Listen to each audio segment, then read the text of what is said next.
You know that highly specific, deeply uncomfortable physical sensation that just sort of washes over you when you're staring at an absolute mountain of documents. Oh, yeah. The dread. Right, the total dread. Like maybe it's an email thread with, I don't know, 400 replies, Uh, or a massive corporate report you just inherited, mm, or a really dense project file. mm-hmm.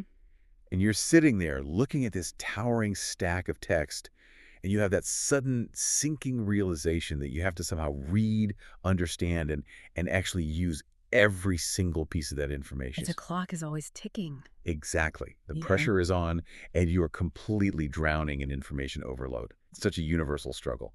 You have all the data in the world right there in front of you, but absolute zero clarity on what any of it actually means. It is a profoundly overwhelming place to be. And, it actually triggers a very real psychological bottleneck. The bottleneck. Yeah, because when you're faced with that kind of sheer volume, the brain often just defaults to panic or Yeah. Yeah, paralysis. you just freeze up.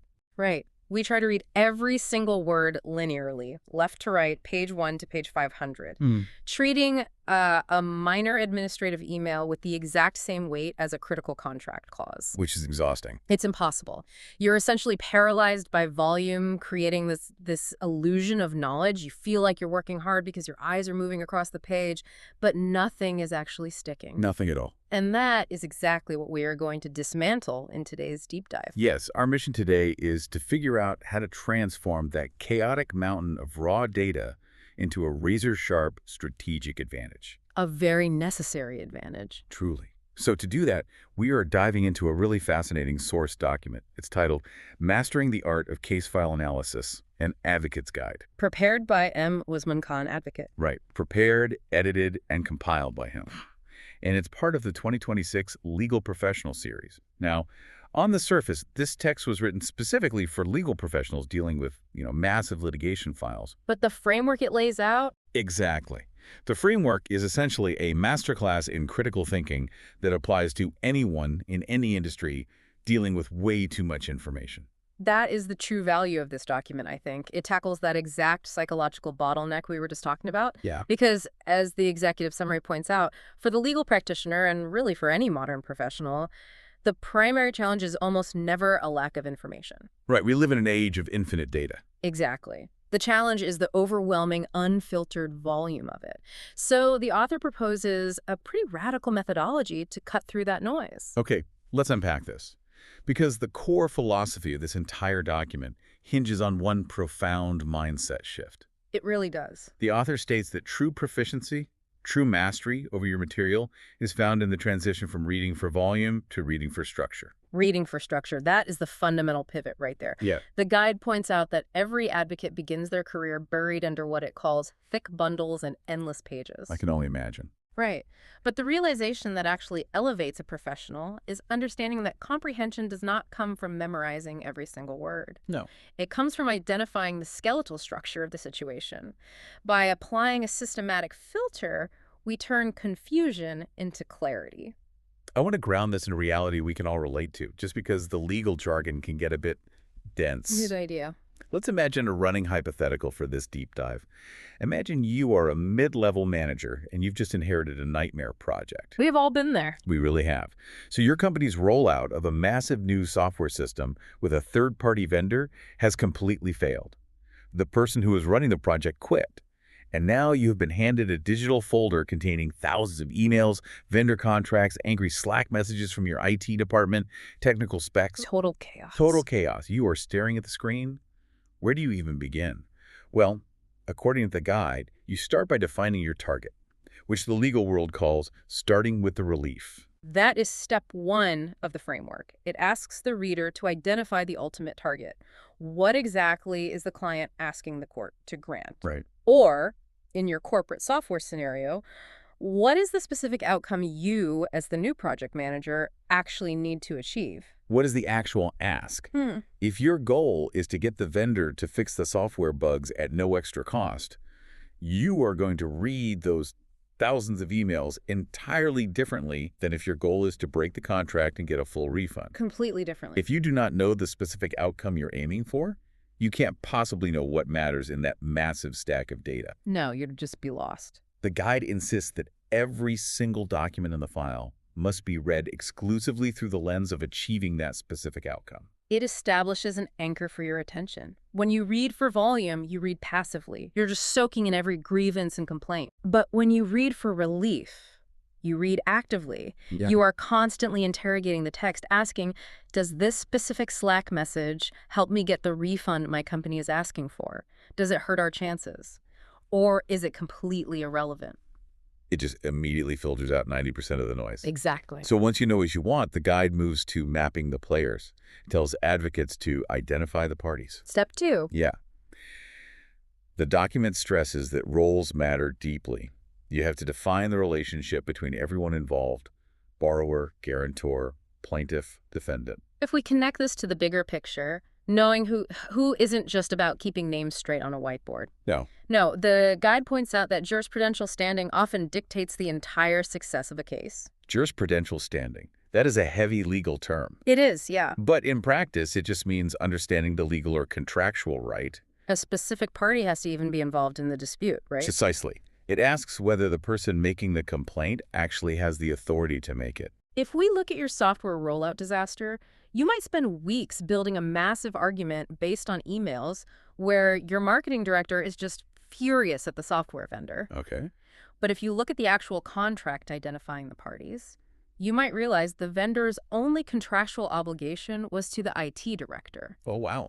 Right. The marketing director doesn't have the standing to demand a fix. You have to map the players and their strict contractual relationships before you can even begin to play the game. That tracks perfectly with what happens in messy corporate projects. Yeah. People get involved who have no actual authority. All the time. Now, after you've mapped the players, the guide suggests creating a chronological timeline. That's step 3. Yes, creating the timeline. And I have to push back a little here, because building a timeline out of 5,000 scattered emails sounds incredibly tedious. How does the guide justify that massive upfront investment of time? It justifies it by recognizing how human brains process information. We process narratives chronologically. When you are hit with a mountain of documents, the facts are usually scattered everywhere. An email from May references a phone call from January, while a memo from March contradicts them both. Yeah, it's a jumble. You cannot see the story if the pages are out of order. And the guide specifically notes that putting facts in a timeline does 2 crucial things. It reveals gaps in your own narrative, and it highlights inconsistencies in the opponent's story. Yes. Returning to our software vendor nightmare, let's say the vendor claims they delivered the software late because our internal IT team drastically changed the security specifications. Which sounds like a solid defense. It does, until you build the timeline. Exactly. You map it out and realize the original delivery deadline was October 12th. But your IT team didn't send the new security specifications until October 14th. The dates don't align. Suddenly, their whole narrative falls apart. They'd already missed the deadline before the specs were even changed. But you would never spot that causal inconsistency if you were just reading pages at random. You cannot see the structural gaps if you don't bid the structure. Right. Which brings us to the final step of this first phase. Step 4, something the author calls procedural gatekeepers. Procedural gatekeeper. Yes. Before a lawyer even thinks about arguing who is right and who is wrong, the merits of the case, they have to verify 3 specific things: jurisdiction, maintainability, and limitation. Let's translate those gatekeepers. First, jurisdiction. Does the court actually have the power to hear this case? Right. In our corporate analogy, this might be asking if this dispute belongs in a civil court, or if the contract demands binding arbitration. If you prepare for a courtroom trial but the contract mandates arbitration, you've wasted your time. Completely wasted. And the second gatekeeper is maintainability.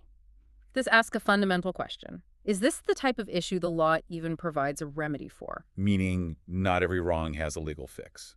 Exactly. In a business context, your team might be incredibly frustrated that the vendor is rude and difficult to work with, but if the contract doesn't have a clause regulating communication style, A complaint based on rudeness is not maintainable. there is no contractual remedy for it. That is a crucial distinction. And the final gatekeeper is limitation, which is all about deadlines. Is the case filed within the legal time frame? Did the statute of limitations expire? This might be the most heartbreaking hurdle for an unprepared advocate. Think about what this phase achieves. Yeah. These steps, defining the relief, mapping the parties, building the timeline, and checking these procedural gatekeepers act as a massive safeguard. A filter. You could spend 3 months crafting a beautifully argued, factually flawless case against that software vendor. You present it only to have the vendor's lawyer point out that according to the contract, all bugs had to be reported within a 30-day warranty window. Oh, no. And you reported them on day 35. The limitation period passed. The case is procedurally doomed from the start. All that work, completely useless. It is the ultimate reality check before you commit your energy. If you fail the procedural gatekeepers, the merits of your argument do not matter. Recognizing that frees up the advocate to focus exclusively on battles that can actually be won. Exactly. So once you survive those gatekeepers, you transition into the second major phase of this framework. You know your target, you know the players, and you're allowed to play the game. Right. Now, you have to look at your mountain of documents and start sifting the actual truth from the surrounding noise. This is where the real analytical heavy lifting begins. Yes. The guide starts this phase with step 5, a very strict directive.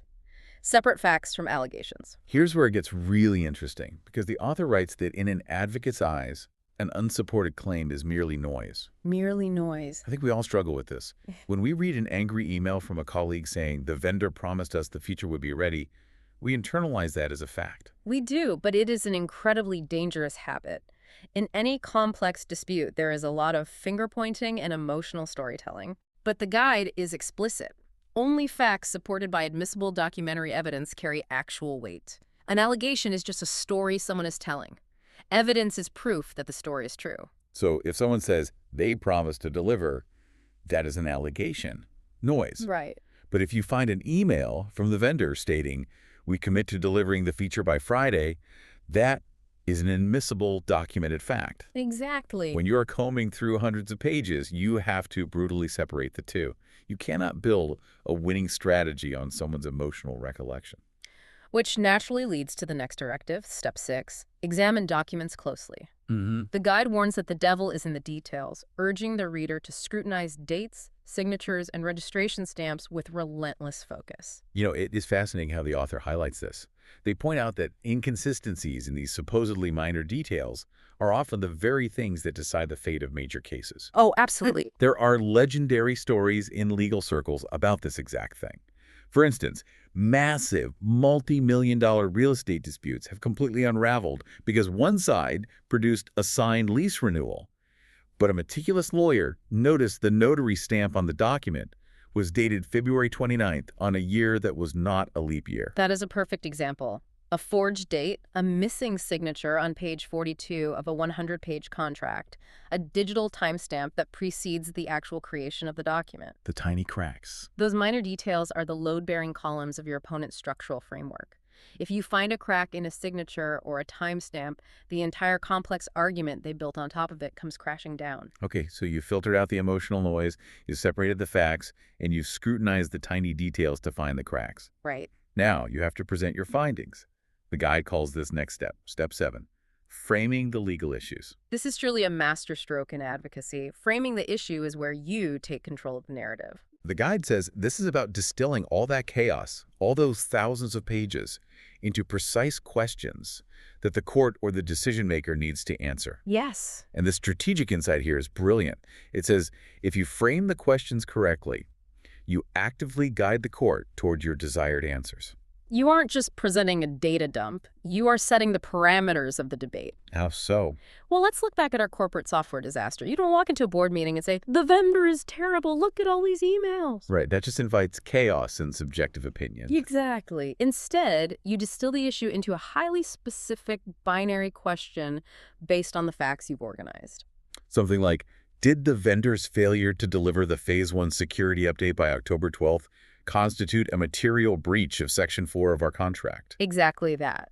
By framing it that way, you are telling the board this is the only question that actually matters. And because you've framed it based on the irrefutable timeline you already built, the answer to that question naturally leads straight to the relief you identified back in step 1. Breaking the contract. Breaking the contract. Yeah. You are building a funnel that only has one possible destination. You are actively guiding the decision maker, rather than just throwing a massive file at them and hoping they wander into the right conclusion.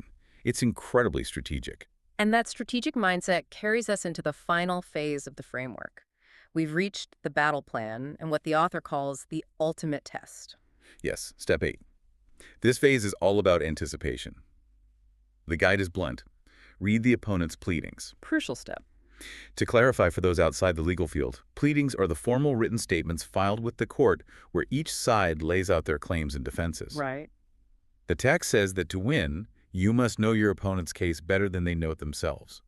You have to anticipate their arguments to build an impenetrable defense. It is the ultimate exercise in professional empathy. You have to step outside your own desire to win and put yourself entirely in your opponent's shoes. Right. You look at their structural framework. What are their facts? What are their allegations? How are they framing the issues?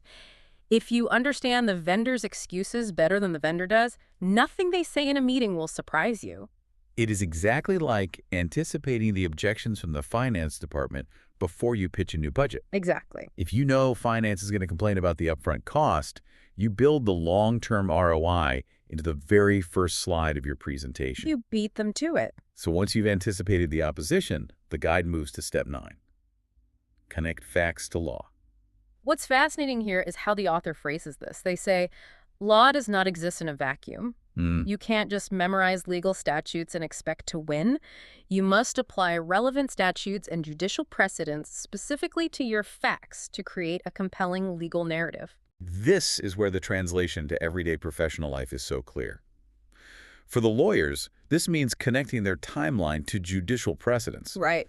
But for our listener managing a business project, this is the equivalent of connecting your team's raw data to the company's core policy or the bottom line. The raw facts have to serve the overarching rules of the environment you are operating in. Yes, you are synthesizing. You are saying, here's what happened, here is the proof, and here is exactly how company policy applies to this specific situation. That synthesis is the essence of effective advocacy. You bridge the gap between abstract rules and concrete reality. Which brings us to step 10, the grand finale of the methodology. So what does this all mean? How do you actually know you've mastered this mountain of information? The ultimate test. The guide introduces something called the one-page rule. It calls this the ultimate test of comprehension, and it dedicates an entire section just to this concept. The one-page rule is legendary in litigation circles. The author states that if you can summarize the entire massive complex case on a single page, you have achieved total control over the file. Just one page. One page. It forces you to ruthlessly prioritize. The document is very specific about what survives this purge. You condense the parties, the core dispute, the key evidence, and the legal precedent onto one single reference sheet. That is it. No fluff, no minor allegations, just the absolute essence of the structural framework.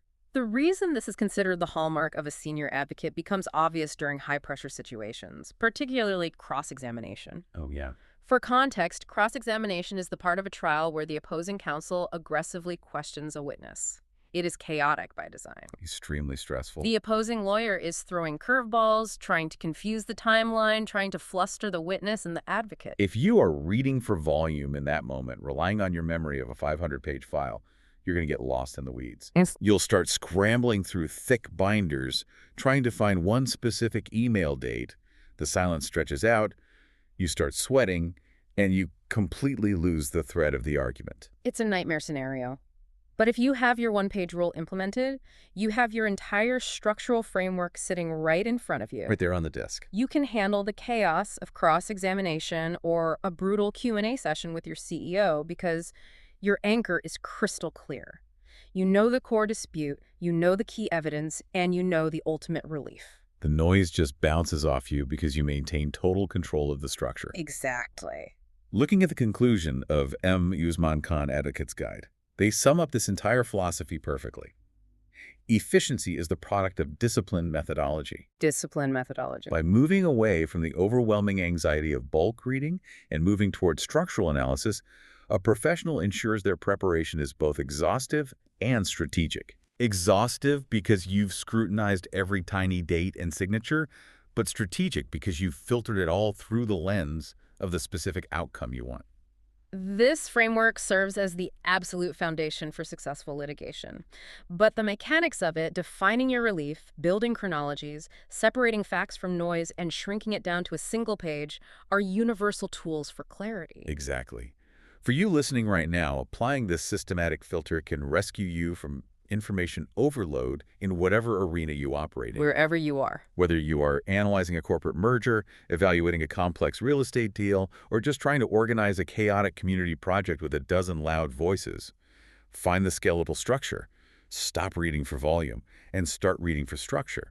This raises an important question to walk away with. Okay. We've seen how a senior advocate can distill years of complex, high-stakes litigation down to a single piece of paper to maintain total control of a chaotic courtroom. So think about your own professional or personal life right now. What is the single most overwhelming, chaotic situation you are currently dealing with? Oh, that's a great question. How much clarity and control could you instantly create if you forced yourself to strip away all the emotional noise and define your relief, map your parties, and list your absolute documented facts on just one single piece of paper? That is a highly practical, powerful challenge to leave you with.